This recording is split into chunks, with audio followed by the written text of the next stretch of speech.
Hello, my name is Caleb, or Soul on Soul. You know me as Soul, so my name is Caleb.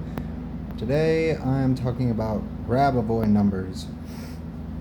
If you're interested in grabovoi numbers, there are a symbol of numbers in which can be used in sequence to manifest desires. Numbers are used to manifest daily. They can be used in many different ways. If I am to say, in 3 seconds, I'm going to get a sip of water, it creates the idea that your words create reality, especially when you put the numbers there. Or in other ways it can be used is, say it's 222 on the time, it's time for manifestation, a time of grand manifestation, or 1111, that your thoughts are being made manifest. At this point it is 5:12, so it was just 5:11 when I started this video 1 minute ago. Now those are numbers in which can be used to manifest, but you can make your own numbers to manifest during those divine numbers. Say it's 1111, you could be using grabovoi numbers to manifest. Now, of course, what is a grabovoi number? It's a code or sequence, like I said, that can manifest, but what actually is it? We all know in the beginning there was the word, but the word could also represent the number. It was a number. Imagine we live in a matrix. Typing in certain numbers in this matrix can manifest responses from the matrix. It's like prayers. However, if you pray in your own language, it can cause disruption. The false self will try to plant doubt. This can't work because of this limitation onto your manifestations. That is what the false self tries to do. So people will try to talk in tones or use chaos magic or grabovoi numbers to bypass the doubt. Now, this isn't promoting spiritual bypassing, but if you struggle with severe doubt or your manifestations aren't just working, it might just be the kick in the butt you need to get it started. So, like in chaos magic, one might practice using a code like my codes work, and you find the code for that manifestation. Then you would write a grabovoi number that says, I light a fire, then you would light a match or a candle or something. The symbolism tells your unconscious that your intentions work and loosens the grip of the false self that the false self has in the mind. Because even if the false self tries whispering doubt, your mind knows, hey, this code works because this code just made a fire. But even if you don't want to try that method on their own, they work. One of the ways you may want to try doing is, for instance, I have here, I'm searching through my journal right now, I have here elemental entombment. This comes from April Kirkwood, website, April Kirkwood Healing with Numbers. Great material. These light codes you would say, so you would draw the light code in front of you, or you'd write it on a piece of paper. The elemental entombment is 3, 4, space 8, 6, space 7, 8, 9. The spaces are important. The unconscious mind responds to symbology. That's why representations such as having symbolic rituals work, because the unconscious responds to symbolism, not just visual symbolism, but also symbolism of action and such. So if you're going to make a manifestation like elemental attunement, you would want to meet it halfway, or at least a little bit of the way, by going out and touching nature, such as that. The numbers work on their own, like you're basically conditioning your mind to gravitate towards a likelihood. Now, doubt is trained to make you think, oh, that's not likely, because it's accumulated through culture that it's unlikely, things are unlikely, but you have the personal power to manifest likelihoods. There's a lot of unlikely things that happen to people all the time because the power of self-belief, or belief in general, especially self-belief, is stronger than doubt in oneself, or the idea that oneself is nothing without a collective overlord. You know what I mean? Like, these people will tell you the likelihood of this is this, and then they're like, oops, we lied, the likelihood is this is actually this. You can make the impossible possible, and you'll see how the practicality of it actually plays into the beauty of it working. So what I would want to do is what's a good one? So I just did elemental attunement. Here are these drapes.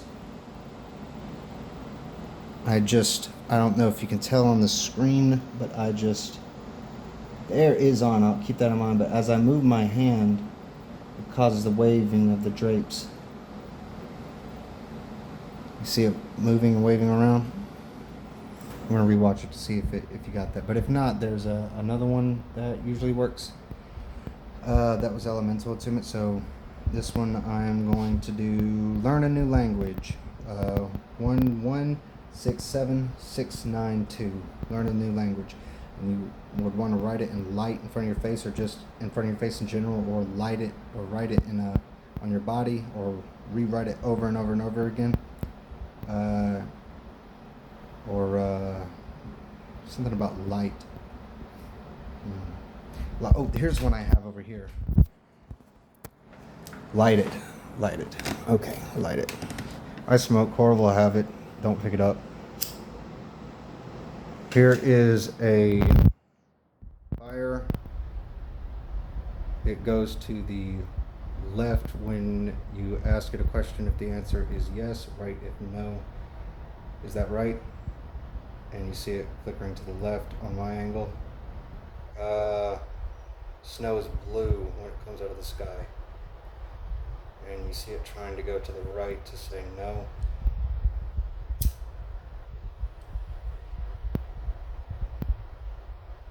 This smoke is green. And it went hard to the left because I just introduced a lie. Now I try to fix it. Positivity. I'm promoting positivity, which is my hair's a little messy. And it went to the right after I did that. That's smokemancy. Smokemancy. There's a technical word for it. There's other things you can do as well. Oh, the numbers, of course. You can make your own holy water using these numbers. Here's one here. This is the balance between the polarities of the mind and soul, as well as nourishing numbers. You would want to put 44 space 66 space 111 on one side of the paper, 99 space 77 space 654 on the other side of the paper, and it will bless the water, the drinking water. And you'll want it on both sides of the paper.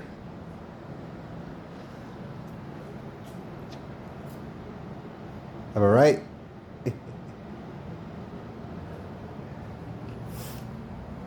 A lot of people, if they're trying to start up their magic, though, I highly suggest protection and healing. But before any of that, you would want to put a chaos symbol. So I'll make one here. They're actually sigils. It's called chaos, but it requires a lot of concentration. You know. But you would write a symbol. Here's a name for God of wisdom, by the way. Shout out to Damava, God of wisdom.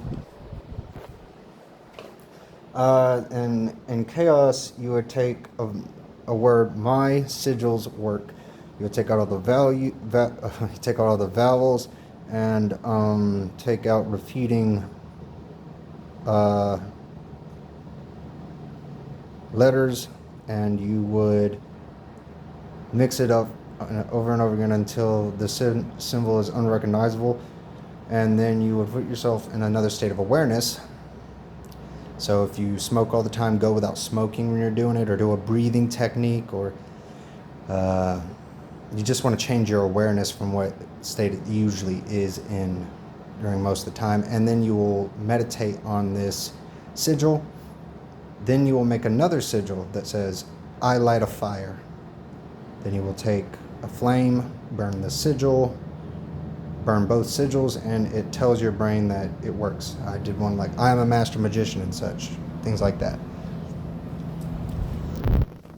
The reason we do this is because if we're feeling sad and we sit there and say, I am happy, I am happy, I am happy, we have a lower state of being telling us that we are not happy, that we are in fact not happy. There's proof everywhere that you're not. So what one would want to do in that situation is allow your sadness to exist, validate it. You know, if that emotion is validated, it will start raising its frequency towards happiness. Or you could just write a sigil that says I am happy, or gravitate to the level of peace and such, but it'll manifest the same way. It increases likelihoods of things happening towards your desired effect. People who say these things don't work have never actually tried them, or don't realize that they got what they asked for until much later. A lot of people realize they prayed for something and then they got it and didn't realize they got it until later. Hey, I got what I prayed for. Happens a lot. But some you might want to try is one called 91688. It gets past magical resistance. When you're using magic, if there's resistance in your magic, you might want to use 91688 to get past resistance from magic and such. People would say that this is spiritual bypassing and such like that, but those same people are condemning other people's practices and such in a spiritual base that's supposed to be kind of wild and free. Some people need these numbers. Some people need to bypass certain energies. Like if you saw someone struggling with mental health and you had a cheat code that could fix their mental health, you wouldn't say, no, he has to learn the hard way. Everything has a place, including bypassing. You learn this quickly, that everything has a place, that everything has a usage.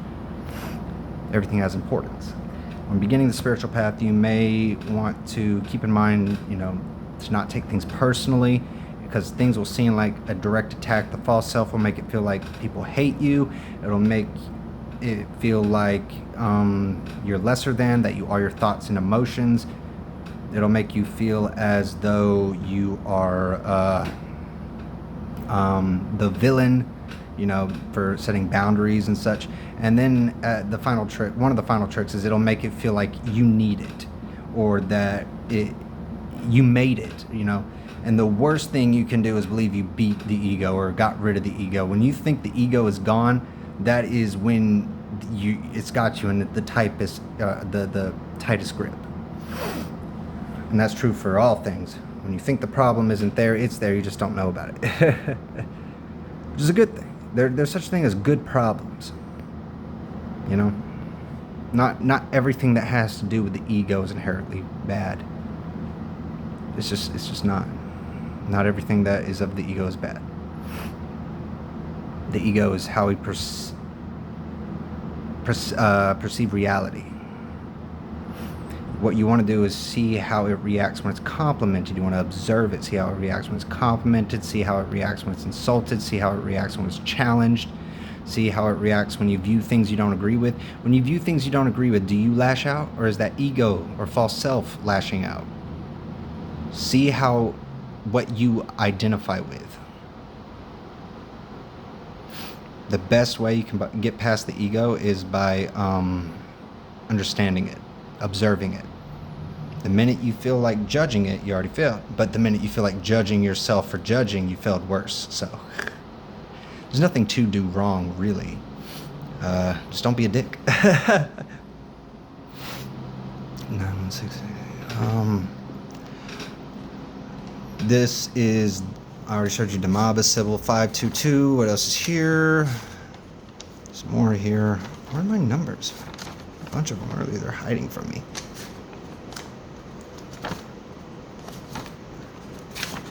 I'm supposed to reveal this kind of stuff. Okay, here's one.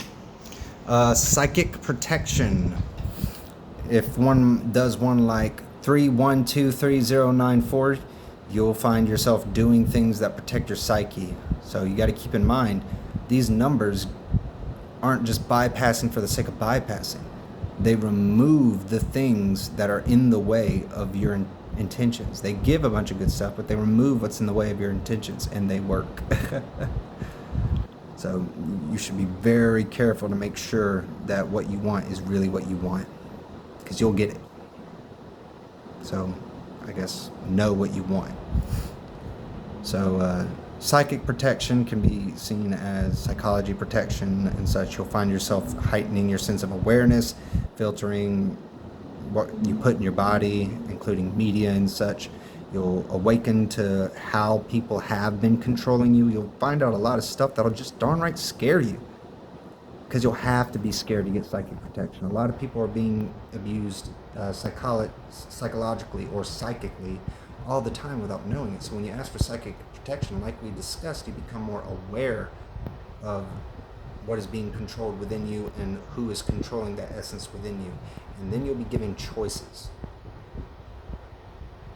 I'm not going to tell you what those choices are. It's just only you'll know what the right one is.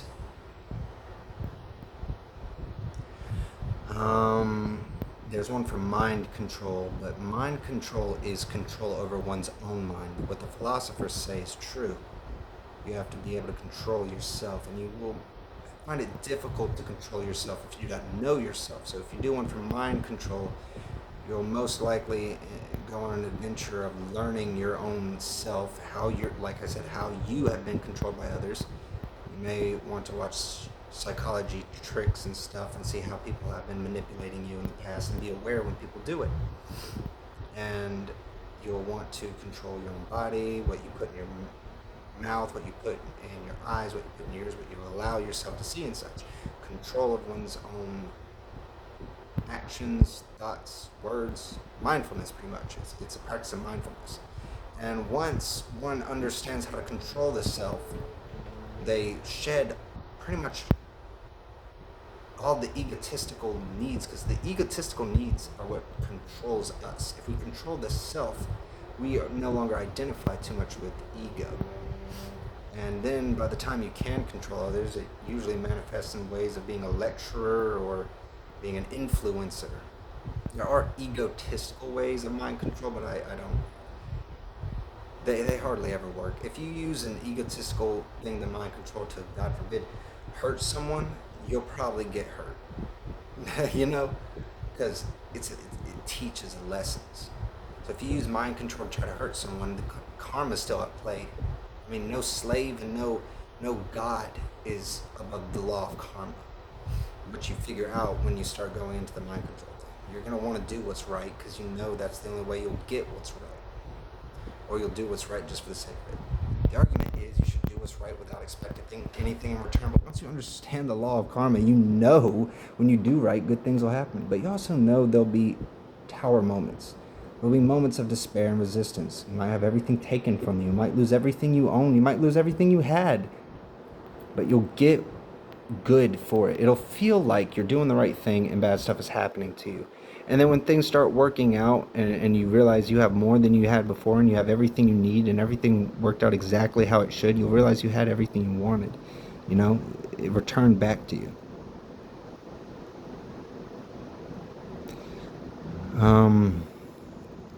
Shape-shifting. Shape-shifting isn't what people think it is. And invisibility, I'm going to factor that in. Shape-shifting is about shifting perceptions that are around you, controlling the environment around you. And if you have poor self-control, you're going to have poor control over shape-shifting. Like, I can try a shape-shifting technique real fast.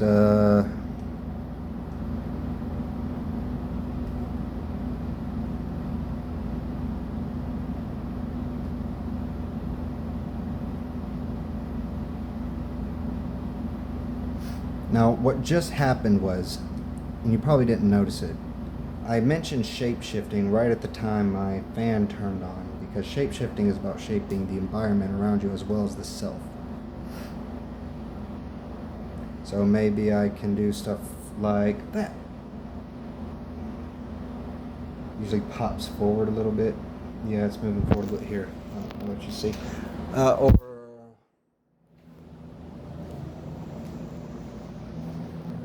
perhaps I'll wear clothes and such that change my point of view on certain things. Usually, for me, it manifested in the will to exercise, the willpower to exercise. So my shoulders are broader, my chest is wider, I have more defined core, I find myself more vigor, I changed my shape for the better, the right way. But it could also represent things that have to do with astral projection, such. One is invisibility. Invisibility is about heightening your awareness to the so high that you don't get noticed until you want to be noticed.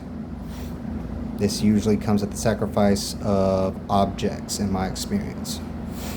Like if you are attached to some cup, it's your favorite cup, you have to be willing to give up that cup. And because attachment decreases the quality of awareness. Notice when you walk in and if there's two people on the same wavelength, they look at each other at the same time. The point is to be able to shift that so that they are not aware of you until you want them to be aware, which I think is more practical than the stories we hear about invisible men who turn their whole flesh invisible and they can't eat or wear clothes. You can just hide in plain sight. Now, of course, it's psychology. You'll have to wear the right type of clothes. You'll have to have the right type of mindset. You'll have to be willing to not have very strong attachments, and if you do not have attachments to very few things, because with lack of attachment comes both awareness and matter. If you're willing to detach from matter willingly, matter will attach back to you. And having this knowledge heightens the awareness to where one can shift perception. Because that's what shape-shifting is, shifting of perception. And invisibility plays into that. Because now these perceptions you can suspend them, you can hide them, you can, I just had the intent to shape-shift and I noticed that my paper is moving and now it's moving even more. Right here. It's this blowing it, but watch. I have the intent to shape-shift and it blew it a little more. See, let me make sure you can see this. See, it's blowing, oh, and it just turned the page. I just shape-shifted the environment to where the paper, it turned the page. I hope you caught that. I got in front of this, the air came around me, flew the page up, but I knew that it would. I didn't have the thoughts that if I get up, this will happen, and this will happen, and this will happen, but I had knowing that it would, or knowing it was known that that would shapeshift my environment. I was able to turn that page based on the geometry of my body, the timing in which I did so, got up to move, and the awareness to see it, and the intent to act upon my state of desire. And all of that knowledge was invisible until you go into a heightened state of awareness in which you notice it. That's the trick about invisibility and shapeshifting. Now apply that to the self, knowing the self and how that works for the actual individual. Alright, that's all for now. Hope you enjoyed. Bye.